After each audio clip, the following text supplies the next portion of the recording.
بسم اللہ الرحمن الرحیم۔ السلام علیکم۔ خارجیوں کا ناسور اب آزاد کشمیر تک جا پہنچا ہے۔ خبر یہ ہے کہ کشمیر کے علاقے میں 2 پولیس اہلکار جاں بحق ہو گئے جب انہوں نے خارجیوں کا دہشت گردوں کا مقابلہ کیا۔ اس میں کئی خارجی بھی مارے گئے ہیں اور کئی پولیس اہلکار اس میں زخمی بھی ہیں۔ اس کے علاوہ 5 پولیس اہلکار آزاد کشمیر میں ہی حادثے کا شکار ہوئے اور جاں بحق ہو گئے، شہید ہو گئے۔ اب لگتا یہ ہے کہ بھارت آزاد کشمیر میں کوشش کر رہا ہے دہشت گردی کروائے، کیونکہ مقبوضہ کشمیر کے اندر آزادی کی تحریک چل رہی ہے اور مجاہدین وہاں کنٹرول نہیں ہو رہے ابھی تک، ان میں ایک جذبہ ہے آزادی کا، تو بھارت اس سے توجہ ہٹانے کے لیے اب آزاد کشمیر میں دہشت گردی کروانا چاہتا ہے۔ آئی جی آزاد کشمیر نے اس پر باقاعدہ پریس کانفرنس کی اور تفصیل سے اس بارے میں بتایا۔ اس کے علاوہ یہ بھی خبر آئی ہے کہ وزیرستان کے علاقے میں چیک پوسٹ پر حملہ کیا گیا اور اب دہشت گردوں نے نیا ایک طریقہ نکالا ہے، کوڈ کاپٹر کے ذریعے یہ بارودی مواد پھینکا گیا جس میں 4 ہمارے سیکیورٹی اہلکار فوجی جوان ہمارے شہید ہوئے۔ پھر یہ اس چیک پوسٹ پر حملہ کر کے اس پہ قبضہ کرنا چاہتے تھے، جس پر جوابی کارروائی کی گئی ہے اور ان کے اس حملے کو ناکام بنایا گیا ہے۔ پھر اس میں کئی لوگ زخمی ہوئے ہیں، کئی جوان زخمی ہوئے ہیں، کیونکہ اس کے جو شارپنر تھے، وہ کوڈ کاپٹر کا جو استعمال کیا گیا ہے بارود کے ذریعے، اس میں وہ زخمی بھی ہوئے ہیں۔ اسی کے ساتھ ساتھ کراچی سے بھی خبر آئی کہ وہاں پر ایک پولیس اہلکار کو شہید کر دیا گیا ہے۔ اب دیکھیے آزاد کشمیر سے لے کر کراچی تک کیا صورتحال ہمیں نظر آ رہی ہے امن و امان کی۔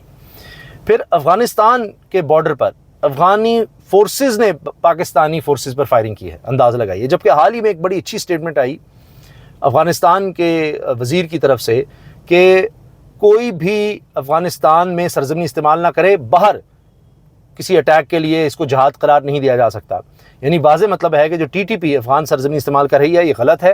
جب تک افغانستان کے امیر المومنین نہ کہیں تو کوئی جہاد نہیں ہے۔ جہاد تب ہوگا جب ان کی طرف سے اعلان ہوگا، اور ہم اپنی سرزمین کہتے ہیں کہ یہاں پر بیٹھ کر کوئی کسی اور علاقے میں جا کر کسی کارروائی کو جہاد کا نام دے، یہ قابل قبول نہیں ہے۔ یہ بڑی اچھی سٹیٹمنٹ آئی، اس کو بڑی پذیرائی ملی، مگر مسئلہ یہ ہے کہ پھر پوسٹ پر، بارڈر پر پوسٹ بنانے پر یہ سارا معاملہ خراب ہوا اور افغانستان اور پاکستان کی فورسز کے درمیان فائرنگ ہوئی ہے۔ پہلی خبر کی تفصیل میں آپ سے شیئر کرتا ہوں، جو آئی جی نے اسلام آباد نے inspector general police Azad Kashmir Rana Abdul Jabbar نے جس بارے میں بتایا ہے کہ حسین کوٹ میں خارجیوں کے خلاف کی جانے والی کارروائی میں آزاد جموں کشمیر پولیس کی جانب سے یہ وہاں پر دہشت گردوں کے خلاف آپریشن ہو رہا تھا، اور اس میں راولہ کوٹ کے جنگلات میں دہشت گردوں کے خلاف آپریشن کیا گیا جس میں 4 دہشت گرد مارے گئے جبکہ 2 پولیس اہلکار شہید ہوئے ہیں، 5 زخمی بھی ہوئے ہیں۔ اور آئی جی آزاد کشمیر نے بتایا ہے کہ یہ فتنہ الخارج سے منسلک دہشت گرد تھے، نیٹ ورک تھا، اور ان کا سرغنہ ڈاکٹر رؤف ہے جو افغانستان میں موجود ہے، اور یہ افغانستان سے بیٹھ کر یہاں پر کارروائیاں کروا رہا ہے، لوگوں کو برین واش کرتا ہے، شدت پسندی کی طرف مائل کرتا ہے، اور یہ لوگ آزاد کشمیر میں دفاعی تنصیبات، پبلک آفیسز، سرکاری افسران کے خلاف کارروائی کرنے کی پلاننگ کر رہے تھے۔ گزشتہ 3 ماہ سے آزاد کشمیر میں موجود تھے، مگر یہ کوئی کارروائی نہیں کر پائے۔ 28 مئی کو راولہ کوٹ کے جنگل میں زرنوش نامی خارجی کی غار میں موجود ہونے کی اطلاع ملی۔ آزاد کشمیر پولیس نے بروقت کارروائی کی اور ان پر حملہ کیا۔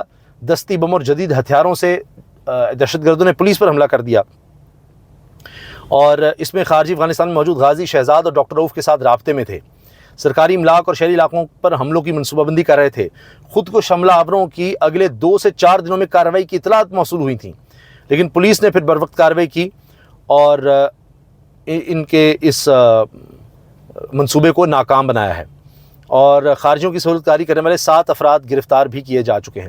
اب اس سے واضح نظر آ رہا ہے کہ بھارت کو جس طرح کی شکست ہوئی ہے اس کے بعد اب وہ اس طرح سے ایکٹیو ہو گیا۔ میں نے اس بارے میں بات کی تھی جب ہم نے جنگ تو جیت لی، لیکن اس کے بعد اب بھارت یہ کرے گا کہ یہاں دہشت گردوں کو ہمارے خلاف استعمال کرے گا۔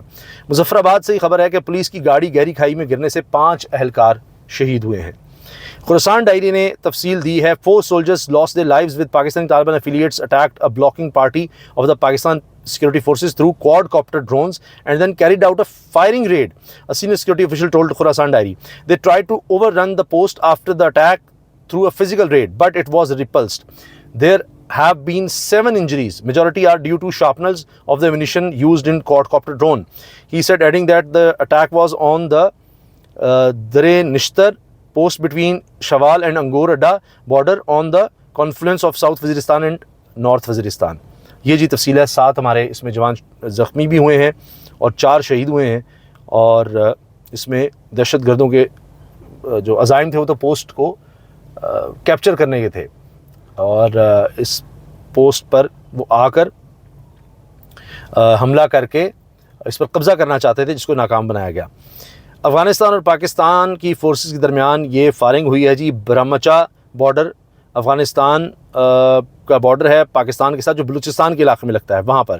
اور یہ کہہ رہے ہیں جی پوسٹ کی کنسٹرکشن پر، بارڈر پہ جو پوسٹ ہوتی ہیں ان کی کنسٹرکشن پر یہ تنازع کھڑا ہوا، جس سے فائرنگ ہو گئی. آخری اطلاعات یہ آئیں کہ پھر فائرنگ کا یہ سارا سلسلہ رک گیا تھا. کراچی میں ڈیوٹی کے دوران ٹریفک پولیس اہلکار کی ٹارگٹ کلنگ ہوئی ہے. 25 سالہ یہ نوجوان تھا جس کو جو اٹیکرز تھے، حملہ آور تھے، انہوں نے نشانہ بنایا ہے. مائی کولاچی روڈ پر قائم ٹریفک پولیس کی چوکی پر بیٹھے 25 سالہ زین کو نامعلوم افراد نے گولیاں مار کر شہید کر دیا ہے اور یہ موقع پر ہی شہید ہو گیا تھا. ضابطے کی کارروائی پھر کی گئی اور پھر پولیس کی بھاری نفری وہاں پر پہنچی. یہ بتایا جا رہا ہے کہ اس پر پیچھے سے فائرنگ کی گئی تھی جب وہ پوسٹ کے باہر بیٹھا ہوا تھا. یہ ایک افسوسناک خبر سامنے آئی ہے. امیر کے حکم کے خلاف پاکستان میں لڑنا جائز نہیں، فساد تصور کیا جائے گا. طالبان کمانڈر کا فتنہ الخارج کو انتباہ. یہ افغانستان میں باقاعدہ ایک سٹیٹمنٹ آئی ہے جو کہ بڑی حوصلہ افزا ہے اور یہ کابل سے خبر ہے. افغان طالبان کے کمانڈر سعید اللہ سعید نے پولیس اہلکار کی پاسنگ آؤٹ تقریب سے خطاب کرتے ہوئے فتنہ الخارج کو واضح اور دو ٹوک انتباہ جاری کیا. کہا کہ امیر کے حکم کے خلاف پاکستان میں لڑنا جائز نہیں، فساد تصور کیا جائے گا. تو یہ اب افغانستان کو کہنا پڑا. ابھی حال ہی میں چین، پاکستان، افغانستان کے وزیر خارجہ کی بھی ملاقات ہوئی تھی اور اس کے بعد یہ سٹیٹمنٹ سامنے آئی ہے جو کہ بڑی حوصلہ افزا ہے. بھارت شکست کے بعد اب پریشان ہے اور عجیب و غریب حرکتیں کر رہا ہے کیونکہ اب امریکہ بھی اس کا ساتھ نہیں دے رہا. امریکہ نے بھارت کو جارحیت سے باز رہنے کی تنبیہ کر دی ہے، امن برقرار رکھنے کی ہدایت کی ہے. اس کا مطلب ہے کہ ان کے پاس بھی انٹیلیجنس رپورٹس ہیں کہ بھارت پھر سوچ رہا ہے کوئی کارروائی کرنے کا. تو اس وجہ سے شاید ان کو وارننگ دی گئی ہے بھارت کو امریکہ کی طرف سے. اور تنبیہ واشنگٹن میں بھارت کے سیکرٹری خارجہ شری وکرم مسری اور امریکی نائب وزیر خارجہ کرسٹو لنڈوا کی ملاقات کے دوران کی گئی. امریکہ نے بھارت پر زور دیا ہے کہ وہ کسی بھی قسم کی جارحیت سے گریز کرے. اس ملاقات میں دونوں ممالک کے درمیان قریبی شراکت داری جاری رکھنے کے عزم کا بھی اظہار کیا گیا ہے. اور پاک فضائیہ کے ہاتھوں رافیل طیاروں کی تباہی، فرانسیسی فوج نے بھی اب اس پر رد عمل دے دیا ہے. اور یہ بھی میں آپ کو بتا دوں کہ فرانسیسی کمپنی اور بھارت کے درمیان اس وقت بڑی کشیدگی چل رہی ہے اور اب 7 جنگی طیارے مارے گئے ہیں. 3 جدید رافیل طیارے بھی شامل تھے اور یہ بڑا مرکز بنا پوری دنیا کا، میڈیا کا یہ سارا معاملہ.